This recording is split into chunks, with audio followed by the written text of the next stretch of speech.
68. kapitola. Rozhovor o peniazoch. Pred 5 som šiel do banky.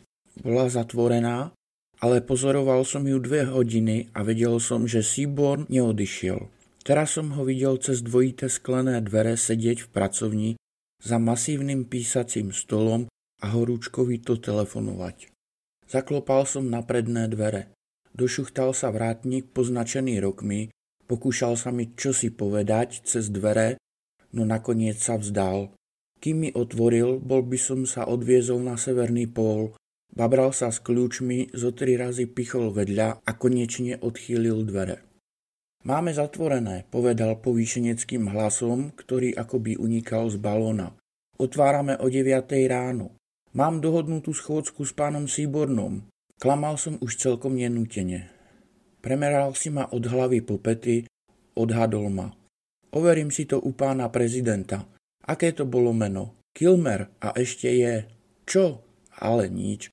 Zavrel mi pred nosom a zamkol dvere a šuchtal sa cez široký studený mramorový vestibul k zadnej pracovni. Videl som jeho zhrbenú postavu v ráme Seabornových dverí. Konečne sa obrátil a došmatlal sa späť. Vliekol sa ako slimák. Pootvoril zas dvere. Pán prezident je zaneprázdnený a... Otvoril som peňaženku a otrčil mu služobný odznak, keď som popri ňom prešiel. Kašľať na protokol, povedal som. Toto je úradná vec. Keď som vstúpil do pracovne, Seaborn na mňa vyvalil oči. Zavrel som za sebou a oprel sa o dvere. Pozrel von oknom, potom zas na mňa a na tvári sa mu vystriedala škála pocitov, kým sa snažil výraz strachu prekryť zlosťou. Čo to má znamenať? Ohradil sa.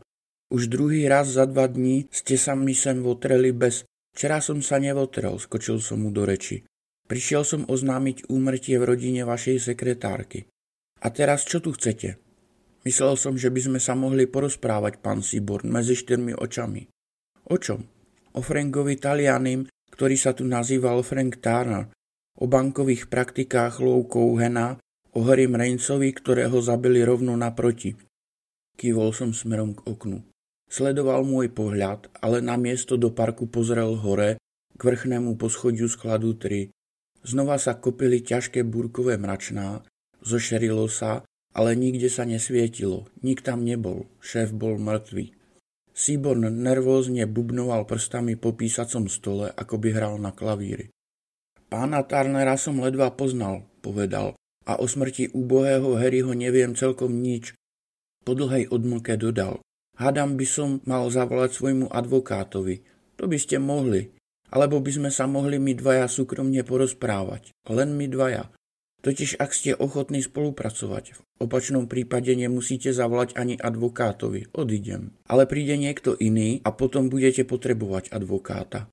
Oboznámia vás s vašimi právami a budú s vami robiť všetky tie ceremónie, čo robia vo filmoch. Zbledol ako smrť. O čo teda ide? Spýtal sa zajakavým hlasom, z ktorého sa rýchlo vytrácal aj zvyšok odvahy. Opäť vrhol pohľad na sklad. Nik tam nie je, povedal som. Majú zatvorené. Ďalšie úmrtie v rodine. Takže čo to bude? Rozhovor alebo advokát? Môžeme samozrejme začať. Pozrite, pán Seaborn, niečo viem, o niečom sa nazdávam, že viem a niečo si len domýšľam. Hádam by ste mi mohli ušetriť trochu špekulovania. Mlčal. Sedel tam ako človek, ktorý čaká, kedy mu gilotína zotne hlavu. Opakujem, hlas mu trochu spevnil, že som toho muža poznal ako Turnera. Bol to jednoducho len podnikateľ.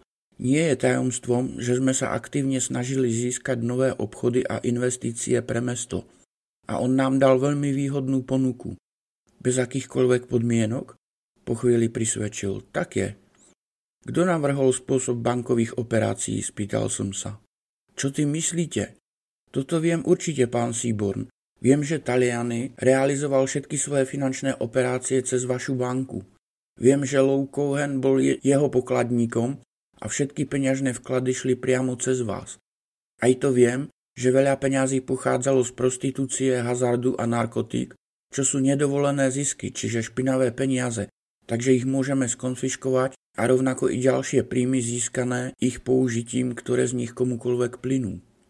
Neviem, odkiaľ pochádzali jeho peniaze, povedal Seaborn. Cohen si u vás ukladal takmer denne obrovské hotovosti. Nezdalo sa vám to čudné? Nie som povinný spovedať svojich zákazníkov. Ale ste povinní hlásiť daňovému úradu všetky vklady na $10 000, nie? To ho vyviedlo z konceptu. Zase pozrel z okna. Sledoval som jeho pohľad. Na mole som videl pera, ako sa rozpráva s Vajpetom. Ubezpečujem vás, povedal po dlhej odmlke, že na jeho bankových transakciách nebolo nič nezákonné. Pokračovať v diskuzii by bolo porušením bankového tajomstva. Pri najmenšom 3 sú panamské zrkadlové účty, povedal som. Ani to nie je moja vec, je to úplne zákonné, poponáhľal sa s odpoveďou. Nadobudal odvahu a húžev na to sa bránil. Ostali mi už len 2 karty do hry. A čo Rio? Spýtal som sa. Čo s ním má byť? Je to jedna z ich korporácií. Majú ich desiatky. Skutočne neviem prečo. Nebol som Cohenovým dôverníkom, len jeho bankárom. Pôsobil dosť úprimne. Vytiahol som teda poslednú kartu. A čo tie pyramidové účty? Spýtal som sa. Tentoraz vyskočil, ako by ho uštipla osa. Už som vám povedal, že o ich kšeftoch neviem nič, takmer zašepkal. Z vrecka som vytiahol magnetofón, zapol prehrávanie a položil ho na roh písacieho stola. Bolo počuť namáhavé dýchanie Harryho Rainsa, v pozadí monotónne pípal monitor sledujúci činnosť srdca. Rains čosi mrmlal, potom prestal, nakoniec vykríkol Dou! Seabornovi vyliezli oči z jamôk. Ohryzok mu divo poskakoval. Vypol som magnetofón. Pred smrťou toho povedal dosť, zaklamal som. Seabornov pancier začal praskať. Zízal na magnetofón ako na jedovatého čierneho pavúka, ktorý po stole lezie k nemu. Hovorili sme o tom, čo vieme, povedal som. Viem, že ste volali Sama Donnellyho k Bebstomasovej krátko po 7. Viem, že ste boli v banke. 2 svedkovia videli, že sa vo vašej pracovni svieti. Viem, že keď Harryho Rainsa zastrelili, buď šiel zo svojej kancelárie v sklade smerom sem, alebo odtiaľto tam. Je nelogické, aby si v takej veľkej hmle dohodol schôdzku s niekým v parku. Ten, kto ho zastrelil, buď na ňo čakal, alebo ho dohonil. Zase začal bubnovať prstami po stole. Pokračoval som. Prišiel sem, vypytoval sa na Talianiho a zahnal vás do úzkých. Nakoniec ste nevydržali a všetko ste mu vyklopili. Vyhrážal sa, že vás odhalí a keď odišiel, vyšli ste zadnými dverami za ním a zastrelili ho. Tvár mu očervenila. Vy ste sa zbláznil, vykríkol. Veď ani nemám zbraň, ani som nemal kedy bežať za ním. Ešte som tu sedel, keď prestal bľabotať a zvalil sa do kresla. Keď ste počuli výstrel, dopovedal som za ňou. Celú minútu nehybne sedel, potom sa zlomil a prikývol. Prisahám, že neviem, kto zastrelil Harryho, zaskučal. Nerobil som nič nezákonné. Ako sa manipulovalo s Cohenovými peniazmi, nebolo nič nezákonné. To je výhovorka, namietol som. Všetko sú len vaše dohady, povedal. A okrem toho nie toto nahnevalo Harryho. Hneval sa, lebo ste sa spriahli s nesprávnymi ľuďmi. Aj tak sa to dá nazvať. Čo ste povedali Samovi Donnellymu do telefónu? Povedal som mu, že Harry všetko vie. Nemohol som si pomôcť. Harry sem prišiel a bol nepríčetný od zlosti, hrubý. Mimochodom, vždy mi naháňal strach tým chladným pohľadom. Nechápem, čo ho zrazu tak rozzúrilo. Bol ako šialený. Všetko som mu povedal. Snažil som sa mu vysvetliť, ako k tomu došlo, že sme nevedeli, kto je Turner v skutočnosti, až keď bolo neskoro. Vykrikoval o dôvere a o loajalite. Čo na to Donnelly, spýtal som sa. Hovoril s Harrym. Rains bol tu, keď ste volali k Thomasovej do bytu? Začudoval som sa. Áno. A? Sam musel ísť domov, lebo čakal telefonát. Sľúbil, že nám odtiaľ hneď zavolá. Asi o 40 minút sa ozval. Hovorili ste s ním? Seaborn prikývol. Áno. Povedal mi, že o 8 má volať Dutch Moorhead a že potom požiada Harryho, aby prišiel za ním a spolu to rozoberú. Vraj je presvedčený, že Harry pochopí, že sme skutočne nič zlé, nič nezákonné nerobili. Potom hovoril s Harrym. Povedal Rains niečo? Chvíľu počúval, potom súhlasil, že dobre, stretneme sa tam, na to zložil a odišiel. Nič viac mi už nepovedal, len sa zvrtol a odpochodoval. To bol celý Harry Rains. Nevedel odpúšťať. Dokonalosť sama. Išlo mu len o kariéru, o jeho prekliatú kariéru. Keby sa nebol oženil s Findleyho peniazmi, je 0. Takže vy ste tu sedeli sám, keď ho zastrelili, povedal som. Prikývol. To má byť alibi? Vážený, keby som bol porotou, už ste jednou nohou pripútaný k elektrickému kreslu. Motív ste mali, príležitosť tiež, alibi nijaké. Zvesil plecia. Opäť pozrel von oknom. Potom si pomedlil ruky ako riaditeľ pohrebného ústavu, ktorý ponúka kvalitnú truhlu. Na hornej pere a na čele sa mu perlil pot. Nezabil som Harryho Rainsa, opakoval. A nezabil ho ani Sam. Keď sa to stalo, bol na kilometre odtiaľto. Nevieme, kto ho zabil a prečo. Myslel som, že to nejako súvisí s ostatnými vraždami. O tom som presvedčený tak či onak, povedal som. Zacengal telefon a obaja sme sa strhli. Seaborn naň chvíľu hľadel, nechal ho vyzváňať, potom zdvihol slúchadlo, ako by sa bál, že ho popáli. Haló? Áno, vystrašene na mňa pozrel a nečujne artikuloval. Sam. Natiahol som ruku a on mi podal slúchadlo. Sam, tu je Jake Kilmer. Ticho. 10, 20 sekúnd ticha. Keď sa konečne ozval, bol celkom prívetivý. Prepačte ten premeškaný obed, Starky, ospravedlňoval sa. Dnes bol bez tak príšerný deň, povedal som. Pozrel som hore na sklad. V rožnej kancelárii sa svietilo. Kde ste teraz? Vo svojej pracovni. Dovidíte sem z Charlieho okna. Ten roh obrátený k rieke. Máte chvíľku času? Spýtal som sa ho. Zase ticho. Mal som v pláne zajsť do pohrebného ústavu, povedal, ale niekoľko minút to počká. Hneď som u vás. Vrátil som slúchadlo Seabornovi. Zložil, povedal Seaborn prekvapene. Som presvedčený, že zistil, čo chcel. Ako to myslíte? Chcel vedieť, s kým sa rozprávate. Seaborn pozrel na sklad. Tvár mu ochabla. Čo budeme teraz robiť? Prehodil takmer pre seba. Choďte domov, pán Seaborn. Tu už nič nenarobíte. Choďte domov. Chvíľu civel na veľkú prázdnu dosku písacieho stola, potom prikývol. Áno, myslím, že pôjdem. Spolu sme vyšli z banky, Seaborn šiel k svojmu autu, ja som sa vrátil na mólo. Baker sedel na kraji betónového móla a popíjal kávu z termosky. Nepraje nám šťastie, čo? Prehodil som. Potriasol hlavou. Pred zotmením urobím ešte jeden pokus, povedal. Cením si vašu snahu, pán Baker. Potom som sa spýtal pera. Zistili ste, čo som chcel vedieť? Bez problémov. Postriebrený Smith & Wesson, 5 cm hlaveň, čierna ručka. Idem hore, povedal som. Máte to číslo? Hej, dajte mi 4 hodinku. Máte ju. Keď som sa obrátil na odchod, ozval sa. Jake, no, reže mi váš štýl, uškrnul sa na mňa. 69. kapitola. Vďaka Mábel.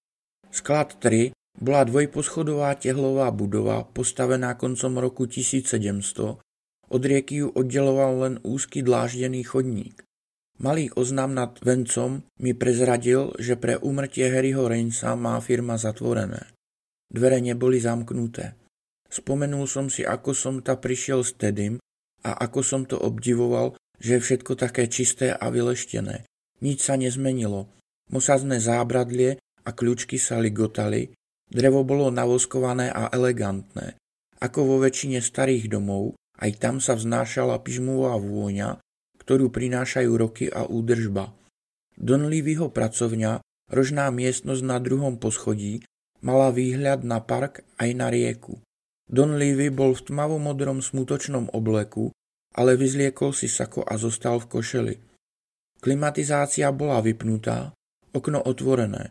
Hoci prestalo pršať a slnko sa práve že ukázalo, kým zapadalo za obzor, dnu bolo teplo a dusno.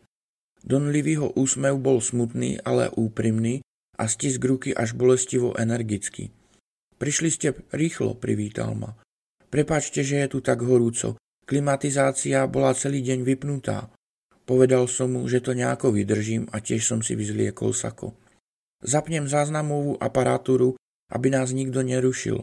Vadilo by vám, keby ostala linka voľná? Spýtal som sa. Nemám pri sebe bzučiak. Musel som udať toto číslo. Vôbec nie, povedal priateľsky. Z okna som videl park. Skupinka ľudí sa zhrkla okolo miesta, kde postrelili Harryho Rainsa a 2 chutné dievčatá sedeli na lavičke v parku, chichotali sa a šťuchali plecami. Rieka sa trblietala v posledných slnečných lúčoch. Na druhej strane parku stála tmavá pobrežná národná banka. Pripomenula mi Didi Lukatisovú a jej žiaľ, ktoré mi prekryli smrť Harryho Rainsa a trpká irónia, že Doe a Didi spája rovnaká tragédia. Celkové vzaté dnešný deň naozaj nestal za nič. Bolo to šialených 24 hodín, vzdychol Don Levy.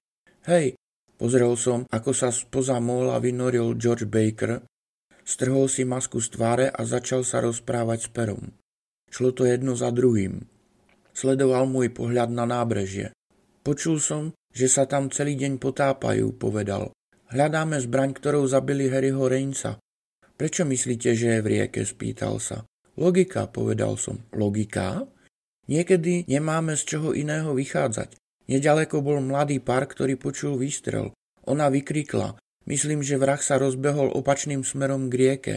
Nebol si istý, či v tej hmle ešte na niekoho nenarazí, tak hodil zbraň do rieky.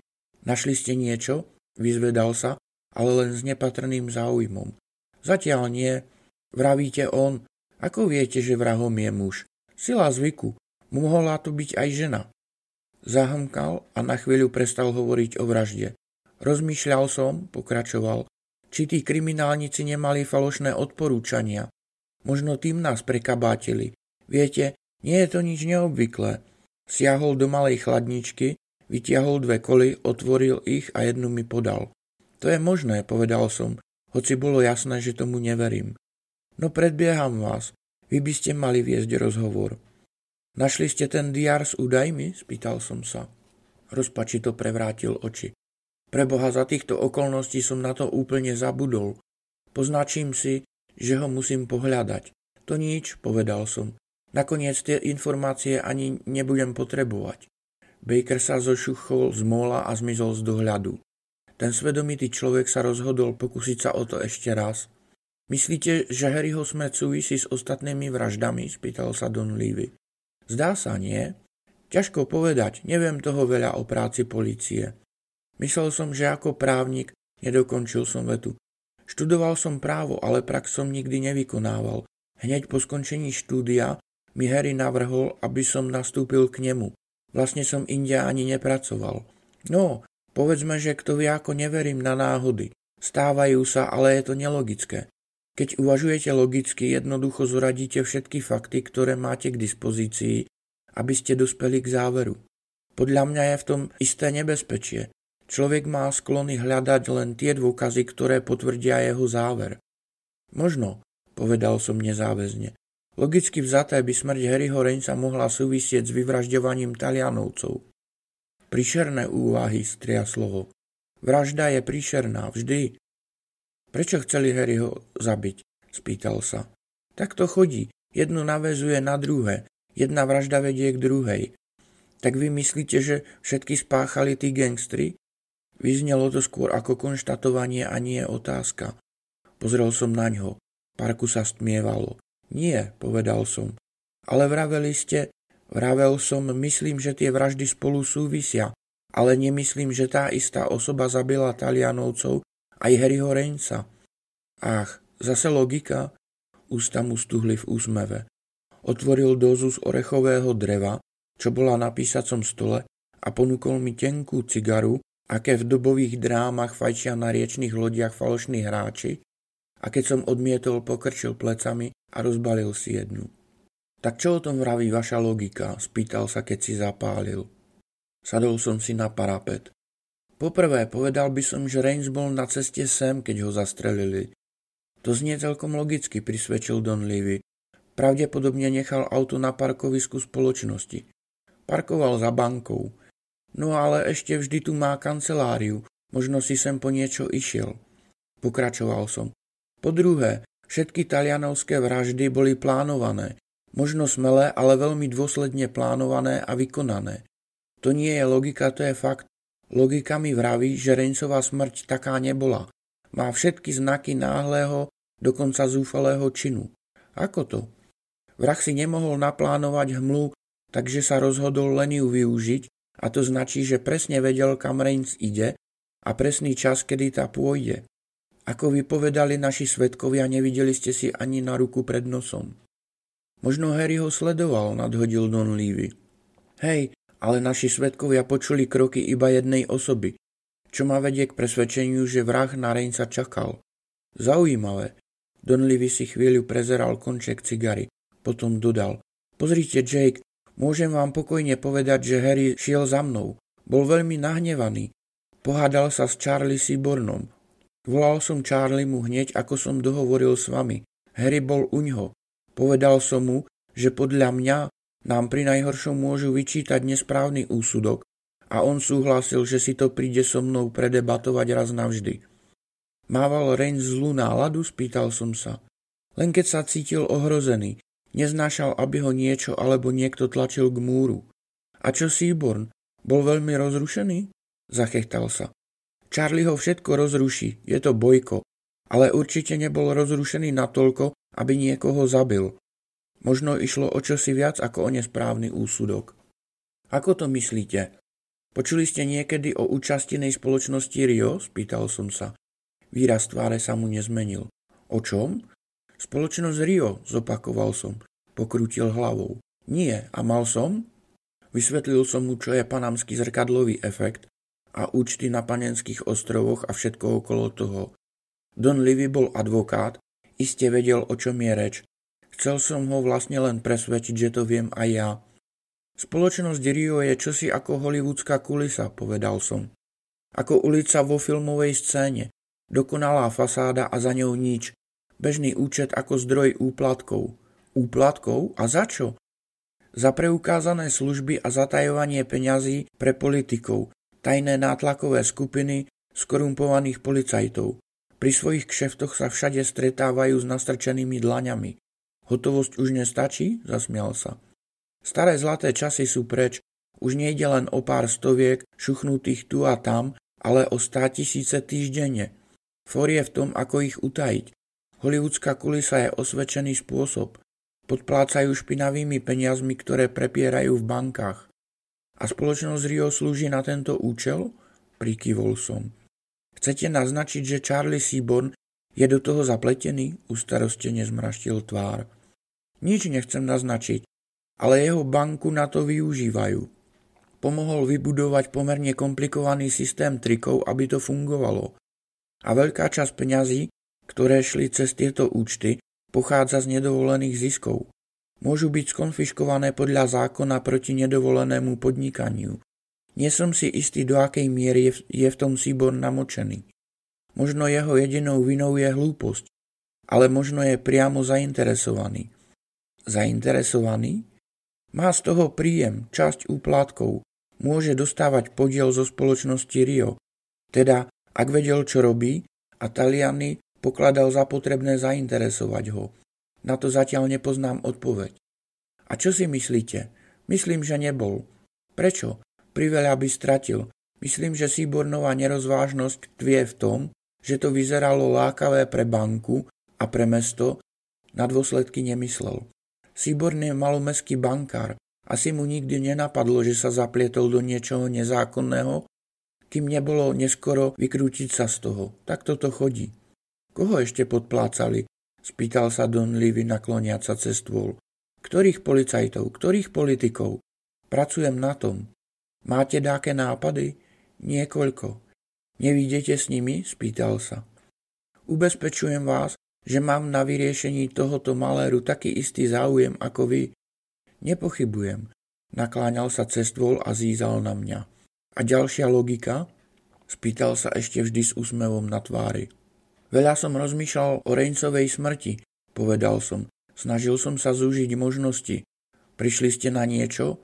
Hej, logika mi vraví, že Harryho Rainsa mohla zabiť len jedna osoba. A kto? Spýtal sa nedočkavo.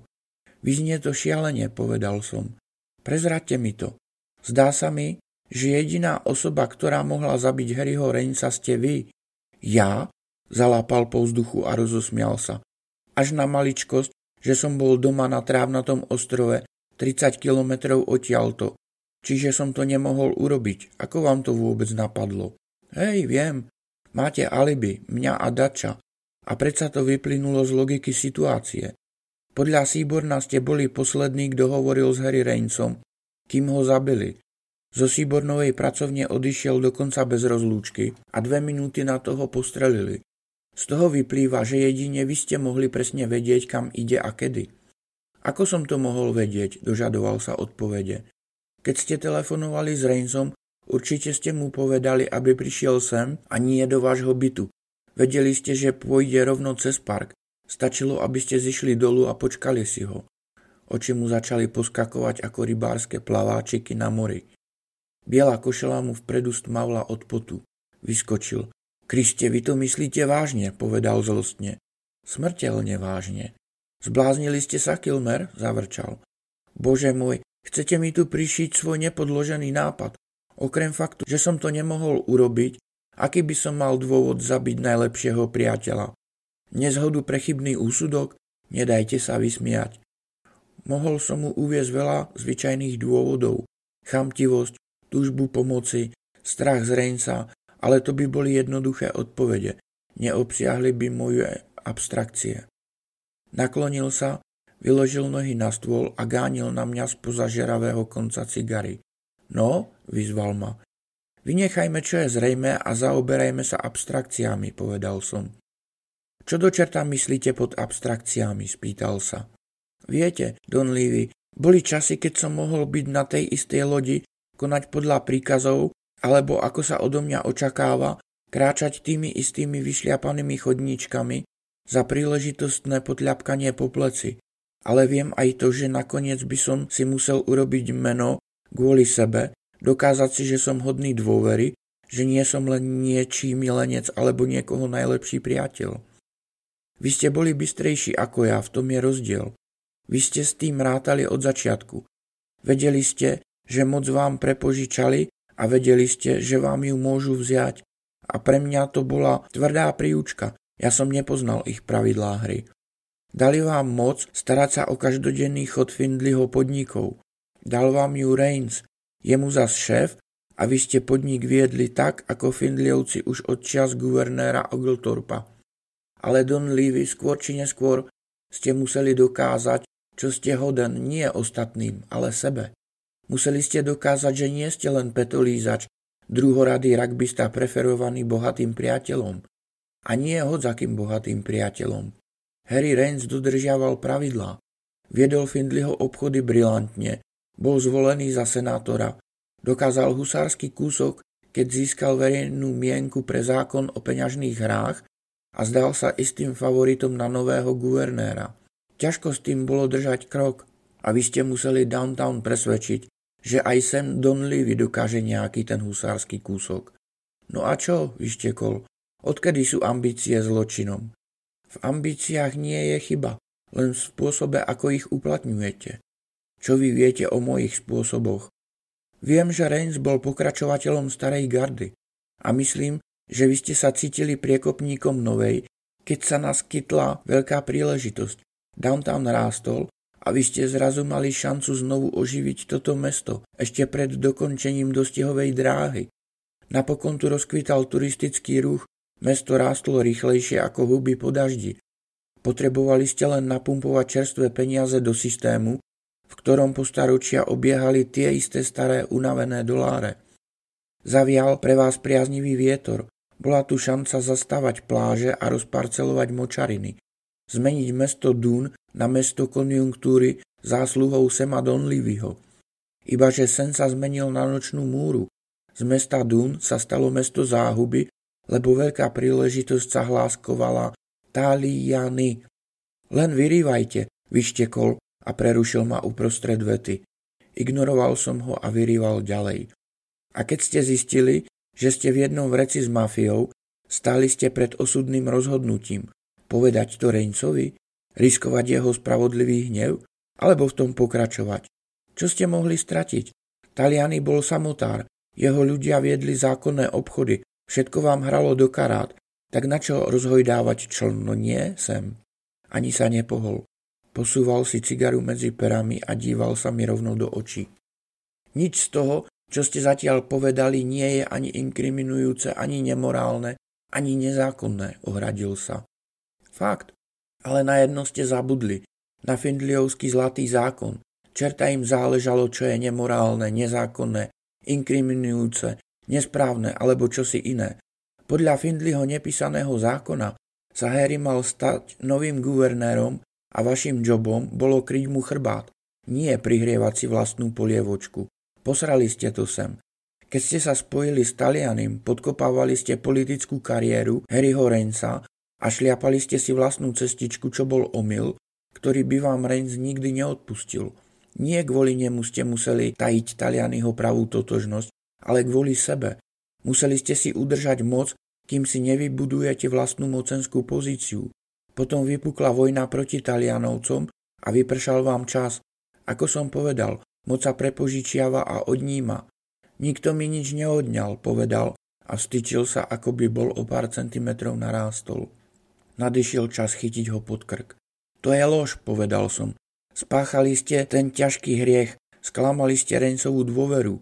Vedel, že Seaborn je príliš naivný, aby sa do toho tak hlboko zaplietol sám od seba a napokon na Seaborna ani nemal vplyv. Ale vy? Vás mal v hrsti. Harry bol jediný na svete, kto vás mohol zničiť a to aj mienil urobiť. Nie vrah, povedal Harrymu Rainsovi tam dolu v hmle, s tebou je koniec. Ale Harry Rains vám, tak ste na neho vystrelili. Výraz tváre sa mu nezmenil. Vyfúkol tenký prúžok modravého dymu, pozoroval, ako sa rozplýva vo vánku z otvorených okien a potom sa mi vysmial do tváre. Nikto vám tie nezmysly neuverí, zaškľabil sa posmešne. Touto historkou nepresvedčíte súd, ani keby ste mali na svojej strane 3 šialených zástupcov a samé SA. Ignoroval som ho. Irónia je v tom, že nebyť koňa s chromou nohou a jeho podvodníckeho majiteľa, Rains mohol ešte žiť. Práve smrť koňa a šok z toho, že dostihy boli fixľované a Taliani to vedel, mu otvorili oči. Zazvonil telefón, mohol som si vydýchnuť. Drnčanie vyľakalo Donleavyho. Chňapol po telefóne, povedal prosím, odmlčal sa a podal mi slúchadlo. Kilmer, ozval som sa. Bol to Pero. Mali ste pravdu, vytočil som to druhé číslo. Ešte niečo? Zatiaľ nie, Baker robí čo môže. Chcete, aby som prišiel hneď? Dobrý nápad, vďaka, povedal som. Vrátil som slúchadlo Donleavymu. Keď ste skončili s lekciou elementárnej psychológie, Donleavy tresol slúchadlom. Hádam mi prezradíte, ako som sa sem dostal z Trávnatého ostrova, alebo ma sem preniesol na krídlach Peter Pan? Z koktejlu Babs Thomasovej ste vôbec nešli domov, ale rovnou sem. Vytiahol som vizitku s jeho číslom, ktorú mi dal minulý večer a zdvihol som slúchadlo. Keď som vytáčal číslo, na spodku aparátu sa rozsvietilo jedno z tucta žltých svetielok. Keď telefon začal zvoniť, susedné svetielko sa rozžiarilo. Nemo naň zízal. Zdvihnite, povedal som. Na chvíľu zaváhal, potom ma poslúchol. Ide o presmerovanie hovorov. Hľadeli sme jeden na druhého cez písací stôl. Zásluhou telefónnej spoločnosti Bell. Ak chcete, aby sa vaše hovory prepájali na iné číslo, doma si vyťukáte na aparáte kód a potom to zvolené číslo. Prepája sa to automaticky. Zrejme to praktizujete stále. Aj teraz máte domáci telefon takto presmerovaný. Práve som vám volal domov. Mlčal. Šľachami pod uchom mu šklblo pri každom údere srdca. Odklepol popol z cigary, nespúšťajúc zo mňa oči. Pokračoval som. Keď ste včera odišli z koktejlu, prišli ste sem, nie domov. Vedeli ste, že Rains je u Seaborna v pracovni. Hovorili ste s ním, keď vám Seaborn volal k Babs. Vedeli ste, že Rains tak zastraší Seaborna, že ten mu všetko povie. Revolver ste mali pravdepodobne tu v písacom stole alebo v aute. Potom, čo som vám zavolal, znovu ste brnkli Seabornovi do kancelárie a navrhli Harrymu, aby ste sa stretli tu. Potom ste zišli dolu a pustili sa chodníkom cez park k banke. Keď ste sa stretli a on povedal, s tebou je koniec, bolo vám jasné, že máte po kariére, tak ste po ňom strelili. Dievča skríklo, vy ste sa rozbehli nazad k rieke, hodili ste do nej zbraň a stihli ste sa sem vrátiť skôr, ako sa vám ozval dáč. Vzdychol a potriasol hlavou. To pripúšťam, že máte bujnú fantáziu a zároveň chápem, prečo nerobíte advokáta. Nikam by ste sa nedopracovali s takouto zlátaninou predpokladov. Na pracovni sa otvorili dvere a vovalil sa Pero s klobúkom ako obyčajne posunutým do tyla. Kto do čerta ste? Spýtal sa Don Livy. Patrí ku mne, obrátil som sa na Pera. Máte to? Usmial sa a z vrecka na saku vylovil balíček.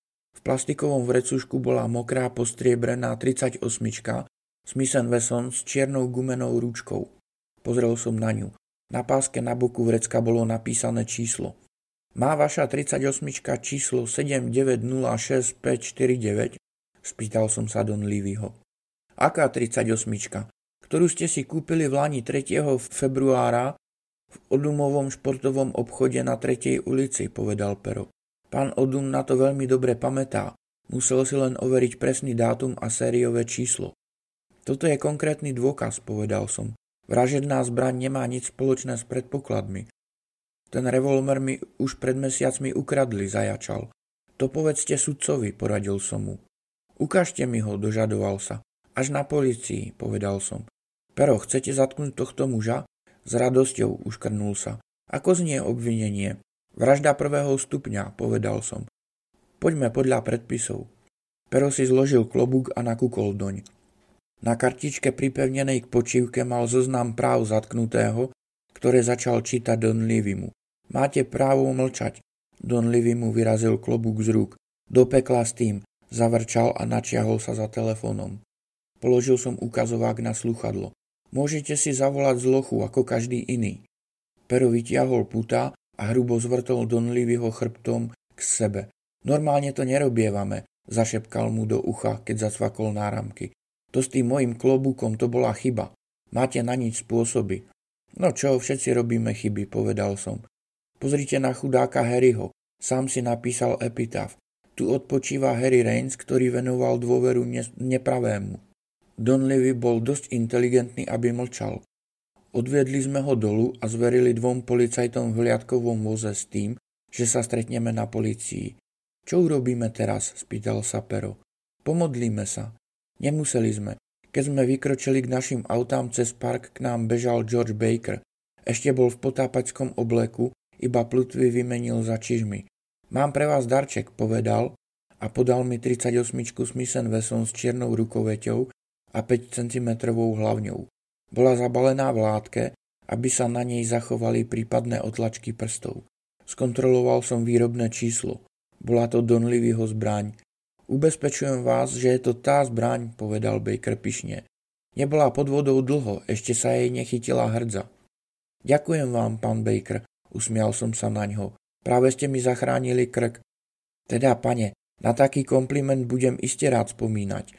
Podal som Perovi vrecúško, ktoré mi doniesol Don Livyho pracovne a v ktorom bola iná postriebrená 38 Smith & Wesson. Kde ste túto zohnali? Spýtal som sa Pera. Od známeho na hlavnej ulici. Nádhera, povedal som. Tam hore to bola bohovská partička. Zapamätám si, že s vami nemám hrať poker. Nehrám poker. Páči sa mi váš štýl, človeče, uškrnul sa Pero. 70. kapitola. Vražda 1. stupňa. Cítil som sa jedinečne. Keď sme prišli na okresný súd, masívna starobilá tehlová budova stála uprostred námestia obklopená starými dubmi, veľkými ako kalifornské sekvoje a palmami, ktoré pri nich vyzerali akosi úboho a nevhodne. Dávna stavba akoby stonala pod ťarchou histórie. Podľa jednej verzie vraj Button Gwinnett písal dodatky k deklarácii nezávislosti v jednej z kancelárií na 1. poschodí. Podľa inej verzie na štedrý večer roku 1864 na tajnej schôdzke v jednej zo súdnych miestností Shin Findley, šéfov starý otec, bez jediného výstrelu odovzdal downtown generálovi Shermanovi, keď prisľúbil, že mesto nevypáli. Tento príbeh tedy strašne rád rozprával, hoci v jeho podaní úloha starého syna pri kapitulácii mesta vyznela skôr sebecky než vlastenecky. Pravdepodobne boli aj iní toho názoru. Starého pána zavraždili na schodoch pred vchodom do tej istej súdnej budovy, práve keď ho inaugurovali za prvého starostu downtownu po občianskej vojne. Toľko história. Kancelária štátneho zástupcu boli na prízemí a chránené iba dvermi z neprestrelného skla. U Galavantiovej bolo otvorené.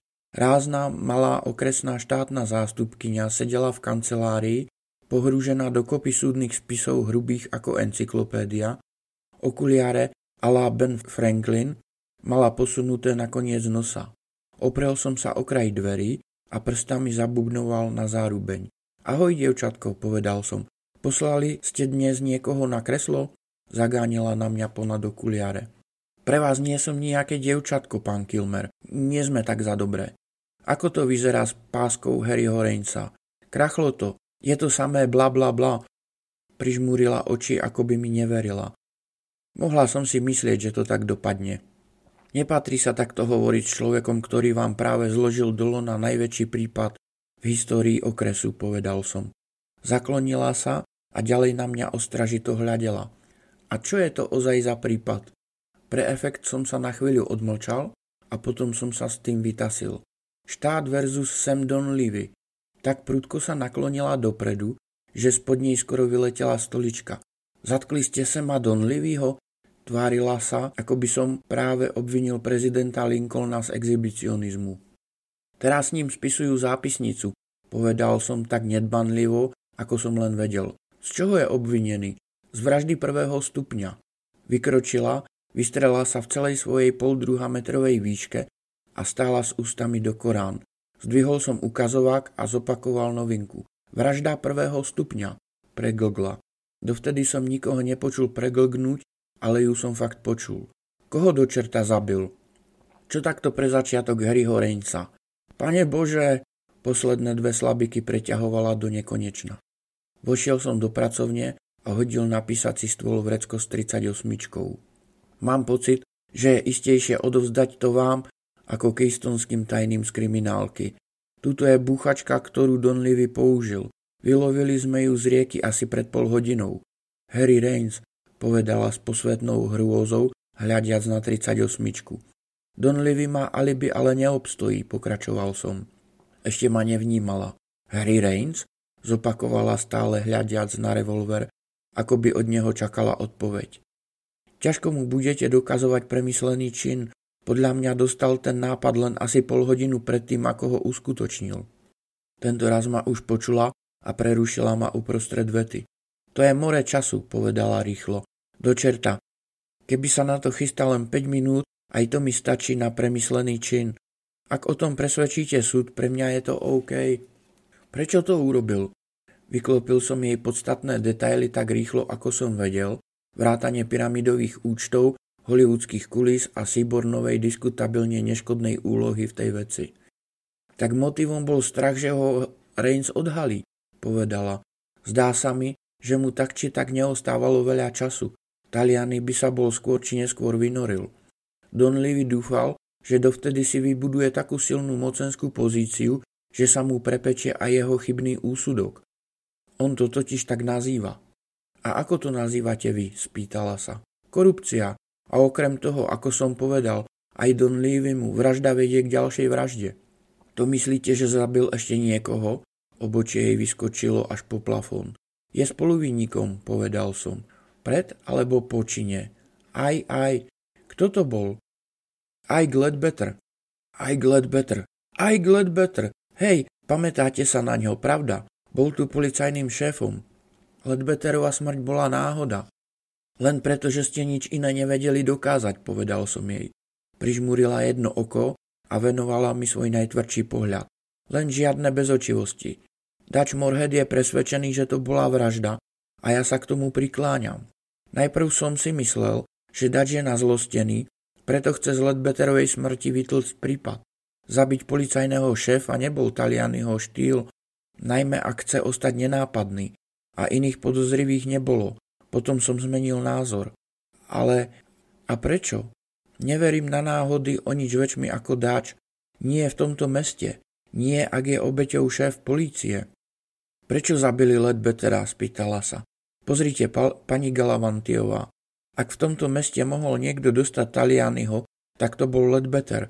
Kým prišiel sem, robil začas u polície v Atlantic City, takže dobre poznal mafiu a jej metódy. Myslíte, že Ledbetter spoznal Talianiho? Spýtala sa. Tak je. A šiel s tým za Donlevym, čo je celkom prirodzené. Napokon Harry Rains si ho osobne vybral za šéfa výboru. Donlevy mu teda tiež hrozilo odhalenie, preto sa spanikoval, doniesol to Talianimu a ten dal Ledbettera odpraviť. Vtedy založili Rio a Taliani na ňom zainteresoval aj Donlevyho. A odvtedy ho mal v hrsti, povedala Galavanthiová. Píšem vám jednotku. Skúsime to teraz s Cherry McGeeom. Cherry McGee? A čo takto Kennedyovci a Anwar Sadat? Povedala. Aby sme nikoho nevynechali. Chcete to za mňa dokončiť? Len pokračujte, ide vám to bohovsky. Ibaže Cherryho a jeho hrdlorezov zabil Nosaň Graves. Odmlčala sa a dodala. Alebo nie? Nie. Aha, pripúšťam, že okrem modlitieb sme skúsili všetky spôsoby, ako to prišiť Gravesovi. A nepodarilo sa vám to, povedal som, lebo to neurobil. Aspoň Graves tvrdí, že to neurobil a ja som v pokušení veriť mu. Prečo? Je mi akosi sympatický. No to je bohovsky dobrý dôvod a obstojí pred zákonom, povedala uštipačne. Prečo by to popieral, spýtal som sa. Bez tak si každý myslí, že je to jeho robota a on to aj chcel urobiť, len ho niekto predbehol. Máte nejaké predstavy? Hneď si energicky zašermovala rukou pred nosom. Čo to táram, zaručene máte? Tí istí účinkujúci. Chcete povedať, že Taliani dal zabiť vlastného človeka? Cherry McGee a Graves stáli na remízu a Donlevy bol znovu v kaši. Musel zaraziť tie prestrelky skôr, ako Rains znervóznie. Taliani bol na Gravesa krátky, tak zlikvidoval McGeea. Bol iba najatou silou, nepatril k rodine. Taliani mu mohol byť ukradnutý. Ticho zahvízdala. Dá sa niečo z toho dokázať? Donlevy a Sibon sa možno zosypú a všetko vyklopia. Ale ak ste taká jednička, ako o vás hovoria, veľmi na tom záleží. Donlevy môže odvisnúť len raz a Talianovci, ktorí boli do toho zapletení, sú asi zväčša mŕtvi. Pozrela na mňa, ako by čakala ďalšie prekvapenie. Nakoniec sa ozvala. Teda? Teda čo? No, že čo chcete tým všetkým získať? Živého Cohena, ktorý všetko vysype. Tým uzavriem svoj prípad nedovoleného podnikania. Ohromne by mi pomohlo, keby ste obstarali súdny príkaz na zmrazenie pyramidových účtov, kým sa k nim nedostaneme my. Rád by som mal istotu, že pred našim príchodom to nikto nevynuluje na počítači. O to sa postarám hneď, sršala z nej energia, oči žiarili ako mexický východ slnka. Toto neuverí nikto, vstala a hodila okuliare na stôl. Mám ešte jednu prosbičku, začal som.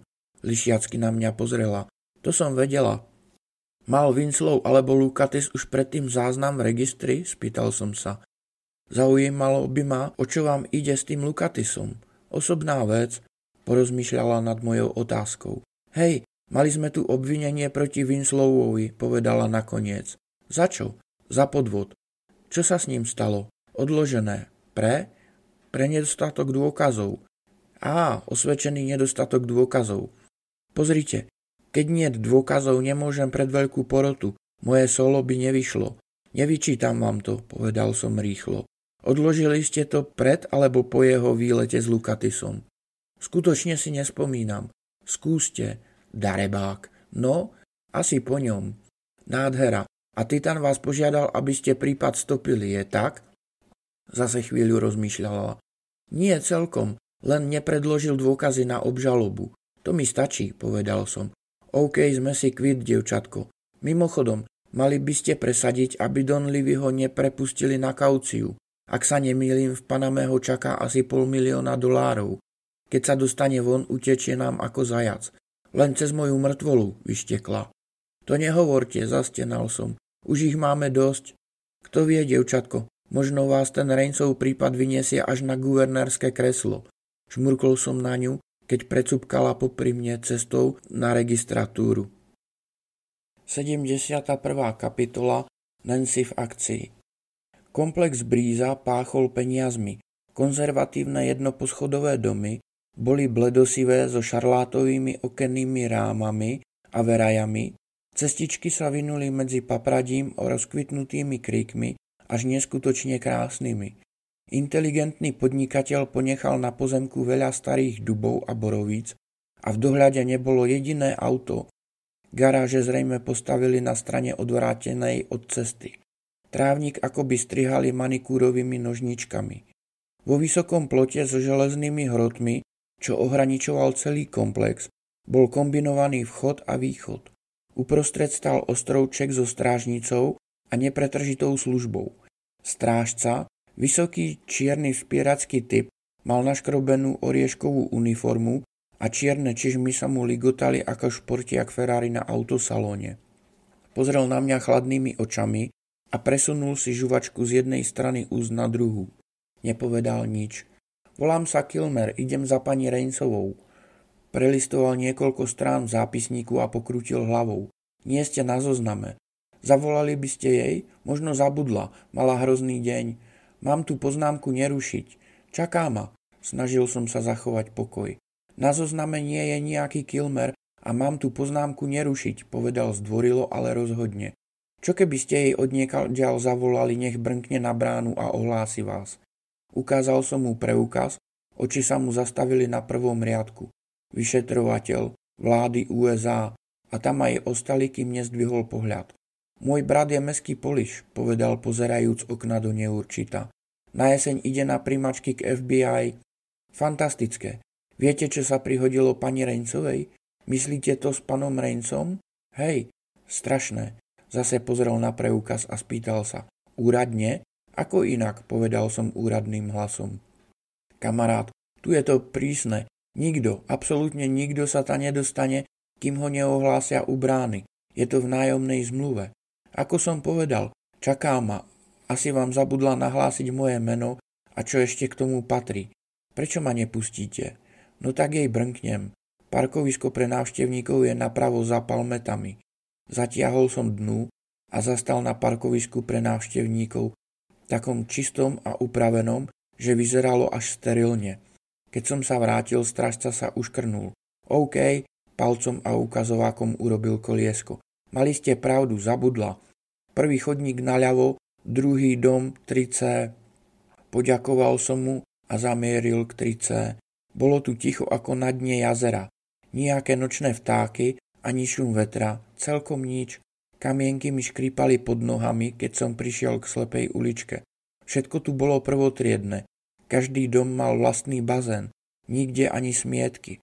Lampy odpudzujúce hmyz vrhali mäkkú žiaru bez tieňa na celý pozemok. 3C stal obďaleč od štrkovej cesty na konci 2 radov a zaliek. Zdálo sa, že v dome sú zažaté všetky svetlá, vyzeral ako vysvietená katedrála na štedrý večer. Stisol som zvonček na dverách a pod palcom sa mi rozohrala melodická zvonkohra. Reťaze zaštrkotali, závory šťukli, dvere sa rozleteli a stála tam ona. Udalosti posledných 24 hodín si vybrali svoju daň.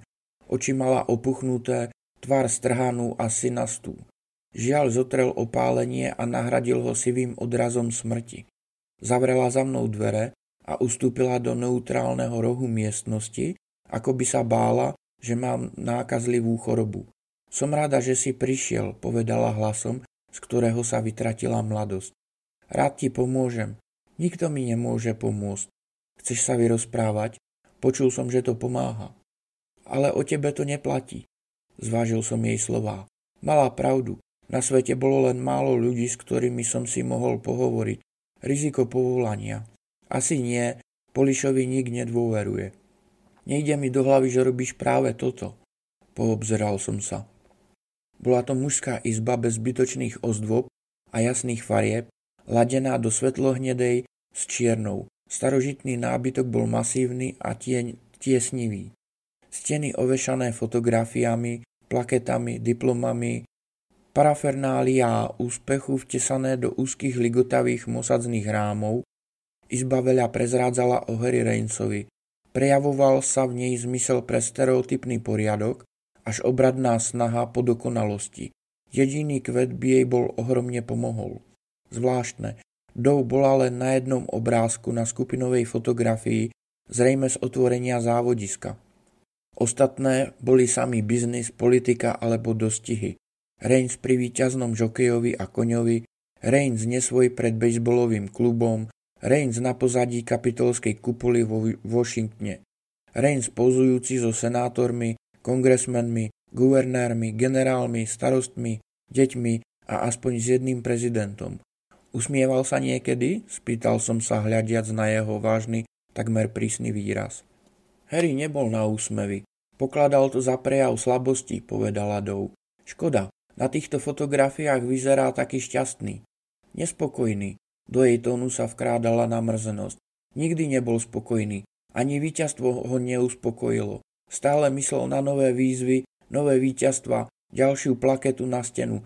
Toto bol jeho dom, nie môj. Som tu iba preto, že je po ruke. Len čo sa toto skončí, zbavím sa ho. Neznášam pamätníky a tento dom už ničím iným nie je. A čo ty, s tebou bol spokojný? V akom zmysle, zvraštila obočie? Myslím, či ste boli spolu šťastní, pokrčila plecami. Mali sme všetko šťastie, čo sa dá za peniaze kúpiť, povedala ľútostivo. Ale žiadnu zábavu, ktorú poskytujú. Prepáč. Cítil som sa neschopný zmierniť jej žiaľ. Je mi ľúto, že sa to pre teba obrátilo na zlé. Upeto si sadla, zložila ruky do lona a hľadela na dlášku. Ach, Jake, čo sa to len stalo? Nezdvihla pohľad. Prečo sa všetko rozpadlo a pominulo? Prečo nás všetko zradilo? Teba, Teddyho, šéfa. Obrali ma o všetko, čo pre mňa v živote niečo znamenalo. Každý sme dostali svoju príučku a najväčšmi si to odniesol chudák Teddy. Teddy, drahý zlatý Teddy, čerta mu záležalo na findliovskej tradícii. V jednom liste z Vietnamu napísal, že keď sa vy dvaja vrátite, kúpi kus pozemku na pobreží a budú z vás plážoví povaľači. Vraj ho už unavuje byť Findlim. Preňho to bol len veľký špás. Často sme sa o tom rozprávali, niekedy si myslím, že to plánoval skoro vážne. On to bral vážne, povedala a na chvíľu sa vzpriamila. Vieš si to predstaviť? My traja tam vonku a kašleme na celý svet? Pozrela na mňa a pokúsila sa zdvihnúť kútiky úst do úsmevu. Chápeš, Jake? Vždy som vedela, že sa vrátiš, že tedy mi ťa sem skôr či neskôr privedie. Ibaže moje sny boli nádherné fantázie, nie nočná mora. Tedy umrel a začal sa zlý sen a pretrváva a je čoraz hroznejší. Zamrvila v prstoch zrnko prachu. Bohovia sú zvrátení. Dajú deťom lizanky a po prvom obliznutí im ich vezmú. Chcel som odporovať, ale nemohol som. Je to tak? Vraví sa tomu stať sa dospelým. Dove sa proti tomu bránila po svojom. Teraz sa na ňu všetko zosypalo a ja som preciťoval ťarchu jej žiaľu. Nie pre Rainsovú smrť, s tým sa nedalo nič robiť, ale preto, čo premeškali, kým žil, pre žiarivé prísľuby mladosti, ktoré sa nesplnili, pre sklamania srdca. Spomenul som si na Mafalatov prípad o dvoch husliach. Ona hrala smutnú melódiu a moje husle kontrovali. Harry vedel od začiatku, že je len náhradník, pokračovala. V tom som ho nikdy neklamala, ale snažila som sa. Zo začiatku sme sa obaja skutočne veľmi snažili. Šéf mal čoraz vyššie požiadavky a Titán začal hovoriť o politike a Harry sa potroške menil postupne, jeden deň po druhom a čoskoro som sa preňho stala iba súčasťou domínia. Iba ďalšou plaketou na stene. Túžila som po vzájomnej oddanosti, Jake. Pane Bože, ako som to chcela. A teraz chcem späť jeho. Chcem mu povedať, ako ľutujem, že všetko bol iba... Potriasla hlavou v úsilí dokončiť vetu, tak som to za ňu urobil ja. Chybný úsudok, povedal som. Pozrela na mňa. Chybný úsudok? Aký lacný výraz na obsiahnutie jedného života. Rozmýšľal som, ako začať o Samovi Donlevym, ale nestihol som sa k tomu dostať. Jake, nemôžem tu ostať. Obzerala si obrázky na stene. Kam len pozriem, všade vidím jeho. Obrátila sa ku mne. Odvez ma do Windsonku, prosím ťa.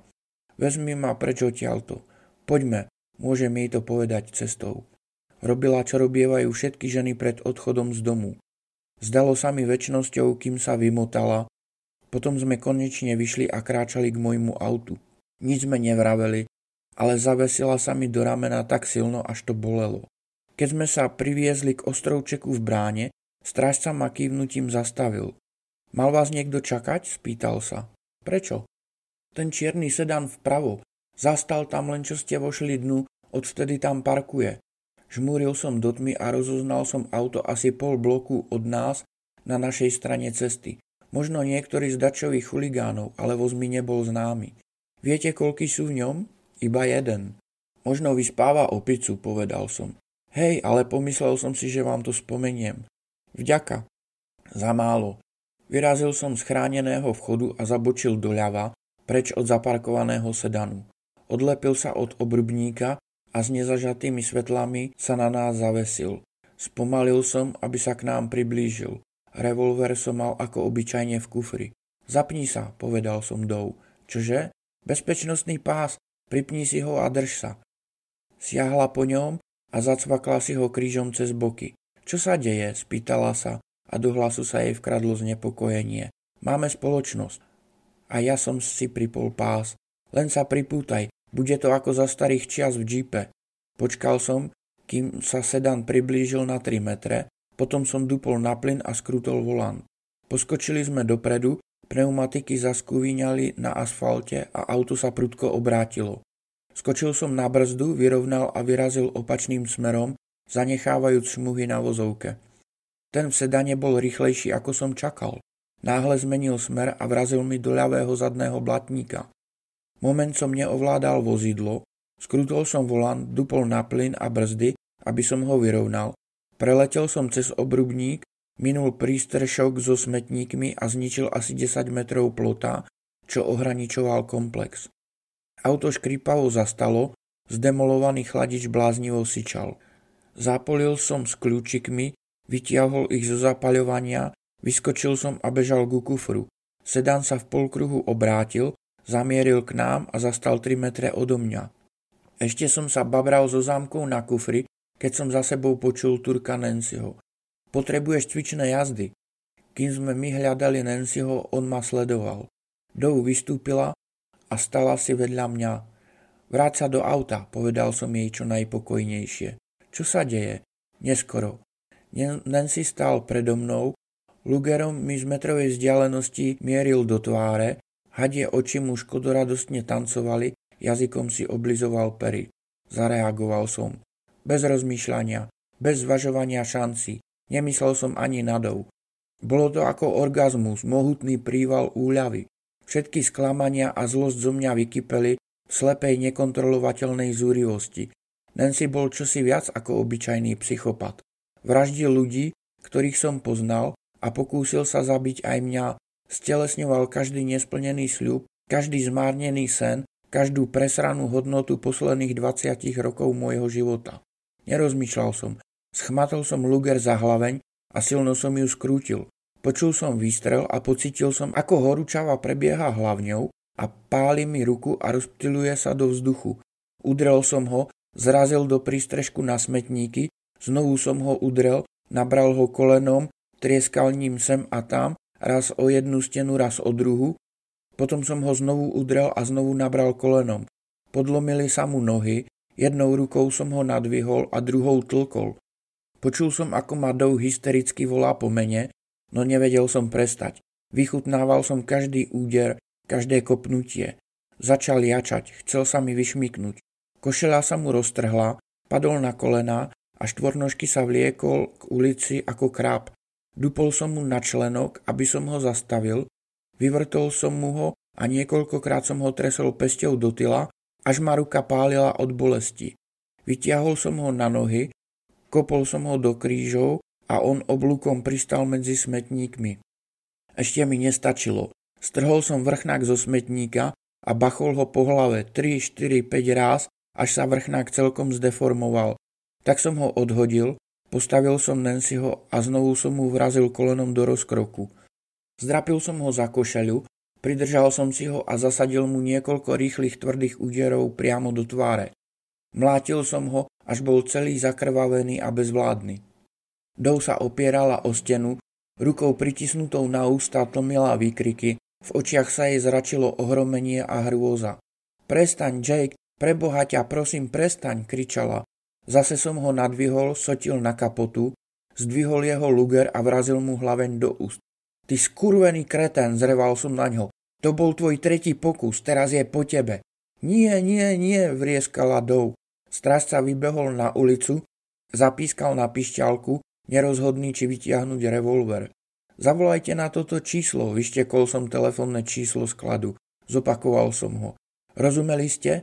Áno, prosím. Volajte hneď, že Jake Kilmer potrebuje spoločnosť a nech si švihnú. Áno, prosím. Vbehol do strážnice. Nancy nebol sám. Nancy nikdy nechodil sám. Nancy bol spoločenský typ. Mal rád okolo seba ľudí.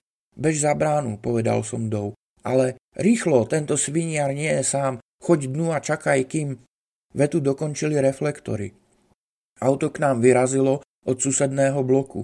Zovrel som Luger obidvomi rukami a strelil do reflektora. Auto nabralo rýchlosť a zabrzdilo tesne pred mojím. Namieril som na druhý reflektor a v tom sa za mnou ozval hlas. Zahoď to, lebo ju odbachnem. Nancy čosi chrčal napuchnutými skrvavenými ústami. Sotil som ho z kapoty na zem, vybral z jeho búchačky zásobník a z celej sily som do ňoho šmaril prázdny revolver. Trafil ho do boku a neškodne zahrkotal na chodníku. V zápäti som pocítil tvrdý úder do tyla. Ulica urobila stojku. Dou zakrúžila okolo mňa ako bábika na kolotoči. Svetlá zhasli.